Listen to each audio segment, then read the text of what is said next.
We see a car parked in a secluded area, rocking back and forth with loud moaning from a woman and a man inside. Yeah, you and I might think the same thing, but that's not what's happening. Inside, a woman is struggling with a tough guy who injures her thigh. She asks if he remembers her. He tells her to F off and continues fighting. To protect herself, she shoots and fatally wounds him. She then conceals his body in the car's trunk and drives to Skid Row, the worst neighborhood in Los Angeles, filled with drug addicts and criminals, where she's been lying low. Inside her van, she cleans her wound with a bottle of liquor, staples it shut, and drinks the rest of the alcohol. She stumbles upon a box of Girl Scout cookies, which triggers memories of her past and where it all began. My name is Sid, and today we're recapping the 2018 action crime thriller movie, Peppermint. Stay tuned to find her revenge story, and please support my work.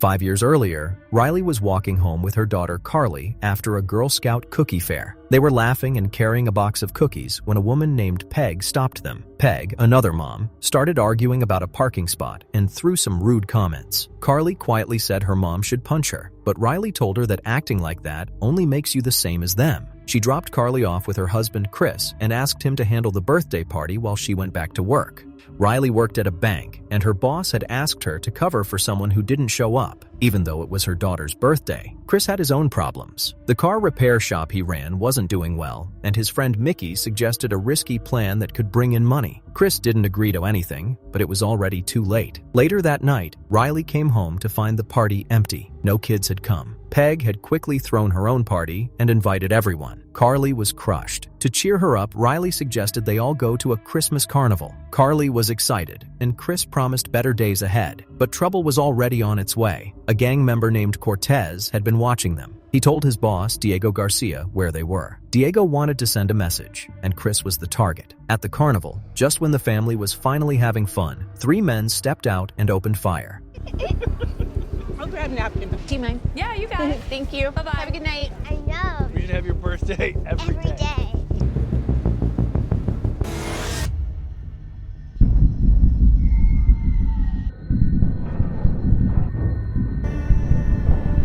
Chris and Carly were killed instantly. Riley, badly wounded, crawled toward her daughter and held her close, crying. Sirens came soon after. Riley was taken to the hospital. Detectives Carmichael and Moises arrived at the scene. Carmichael froze when he saw Carly's body. This wasn't just another shooting. Something about it hit deeper. A month later, Riley wakes up in the hospital. Detective Carmichael visits and tells her they've arrested 3 suspects. He says they could be released if she doesn't help identify them. Riley learns that Chris had been targeted because he was connected to a failed plan to rob a drug dealer named Diego Garcia. Even though Chris had backed out, which was clear from his call records with Mickey, someone had leaked the information. Mickey, hey, it's Chris. I'm out. I'm not risking it. It's not worth it, man. All right, listen, I'm sorry. Give me a call when you get this. Carmichael shows her some old photos of her and Chris. As Riley looks at them, memories come rushing back. She tells him she can recognize the shooters. She's taken to view a lineup and correctly identifies all 3 men. It's number 5. Number 5, step forward. Take him out next group. Number 3. Number 3, step forward. 4. Are you sure? Yes, I'm sure. Detective Moises later mentions to Carmichael that a fellow officer who once went after Diego Garcia had disappeared, suggesting Garcia had people inside the department. Worried, both detectives choose to step away from the case. At home, Riley starts packing her things. As she's sorting through them, she finds Carly's drawings and pauses to remember her daughter. Soon after, Henderson, the defense lawyer, comes to speak with her. He offers her money to drop the case. Riley refuses. What is this? I'm just putting it out there. Maybe you didn't see things the way you thought you saw them. He notices her antipsychotic medication and suggests that her memory might not be reliable. Riley throws the money back and tells him to leave. In court the next day, Henderson uses the medication against her. He claims Riley couldn't possibly identify the attackers from a moving car at night from 30 feet away, especially after a head injury and while taking strong meds. Riley turns to her lawyer, but there's no help. The district attorney says nothing. The judge rules in favor of the suspects, dismissing the case. I see no reason to hold the defendants over for trial.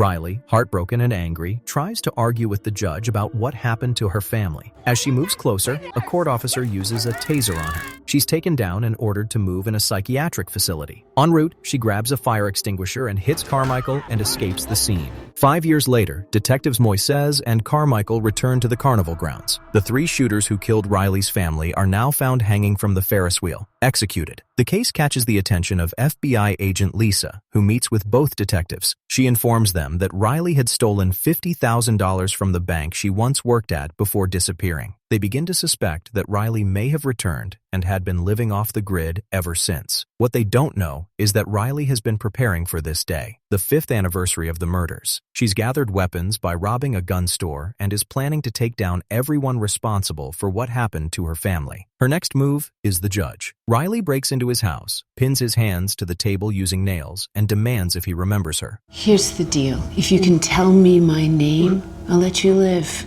She confronts him about his long history of corruption. Before leaving, she picks up an item from a display and walks out. Moments later, she boards a bus and detonates a bomb, killing the judge. Carmichael soon learns about this and also discovers that Riley had already killed lawyer Henderson and the district attorney the night before. Meanwhile, Diego Garcia is alerted that Riley is going after everyone tied to the case. He tells Cortez to put a price on her head and have her killed. Diego also faces trouble from a rival cartel after 2 of his drug shipments were disrupted in 1 week, both believed to be Riley's doing. During this time, Riley comes across a young boy and gives him toys she had taken from the judge's house. It's a brief, quiet moment. Later, she spots the boy's father, clearly drunk, and follows him to a store. There, she confronts him with a gun.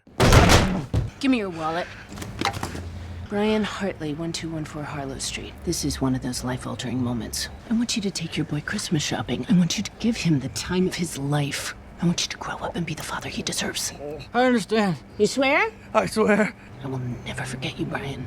She tells the shopkeeper not to sell him alcohol again and then buys the man's car with cash. Riley's next target is Marvin, a man tied to Garcia who helps launder cartel money through a piñata store. To get close, she disguises herself as a homeless woman. After taking out 2 men guarding the area, she forces her way inside. Once the gang spots her and recognizes her from the news, they open fire. But Riley doesn't back down. One by one, she takes out every member of the group, leaving no survivors.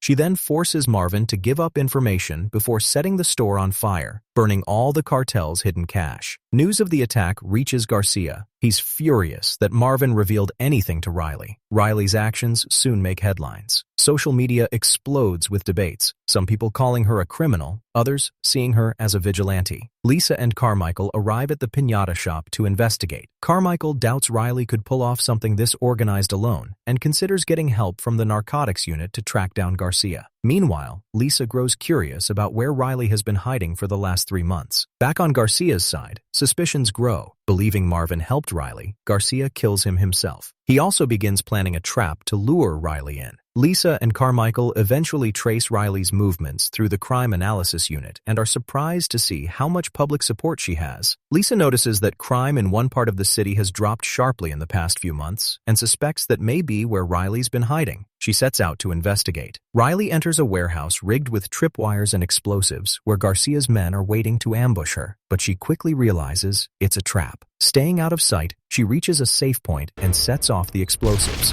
blowing up the building. Garcia's men assume she's dead and leave the scene. But moments later, Riley climbs out of a sewer tank nearby. She steals a vehicle, chases after them, and blocks their path. Both men are killed, and Garcia realizes Riley is still alive and not giving up. Using one of their trucks, Riley gains entry into Garcia's secured compound. Inside, she takes down his bodyguards one after the other, moving deeper into the building with every step. Kill the lights. Stay with the boss.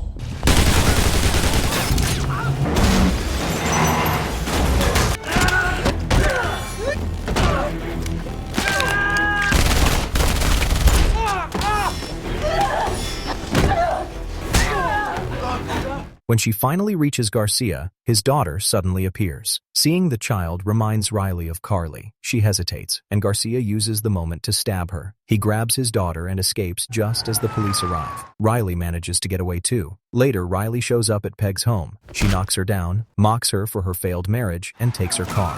Meanwhile, Lisa contacts Carmichael after discovering Riley's van loaded with stolen weapons. She starts to believe that Riley may actually be helping their case. People in the area say Riley has been protecting them and call her a guardian angel. Lisa still wants to capture Riley alive, hoping she can help expose Garcia's network, but she begins to suspect that someone may be helping Garcia from within. Her suspicion is confirmed when Carmichael shoots her. It's revealed that Carmichael has been secretly feeding information to Garcia all along. He quickly informs Garcia of Riley's location, leading Garcia to send his men straight to Skid Row. Riley returns to Skid Row, now crawling with Garcia's men. She tracks down Cortez and kills him along with his team.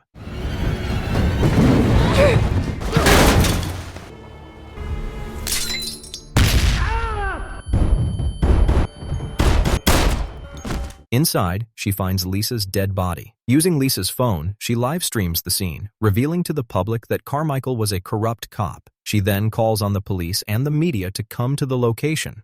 Garcia contacts her through a radio. He demands that she surrender and threatens consequences if she refuses. Hey, he's just a kid. You want out? Come in. Hey, soon to be that bitch. Say your name, sweetheart. My name is Maria.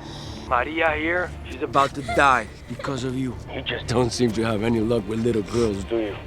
Soon after, Riley confronts Garcia directly. She keeps him occupied until the police arrive. In the middle of the standoff, Garcia shoots Carmichael, believing he had betrayed him by tipping off the cops. Garcia tries to escape, but Riley chases him down. When she finally catches him, she beats him severely and prepares to finish him off. Moises arrives and pleads with her to stop. He says Garcia will face justice and urges her to let the system handle it. But Riley doesn't trust the system anymore. She shoots Garcia in the face. As the police prepare to shoot her, Moises steps in and orders them to hold their fire. The moment becomes a clash between law, revenge, and what people believe justice really means. The next morning, Riley is found at her family's grave, badly wounded. She asks Moises to let her die, but he chooses to save her and takes her to the hospital. Later, the police chief appears on the news and states that Riley must be held accountable for everything she's done. At the hospital, Moises visits her while she's still in custody. Quietly, he tells her that many, including some officers, support what she did. Before leaving, he slips her the key to her handcuffs.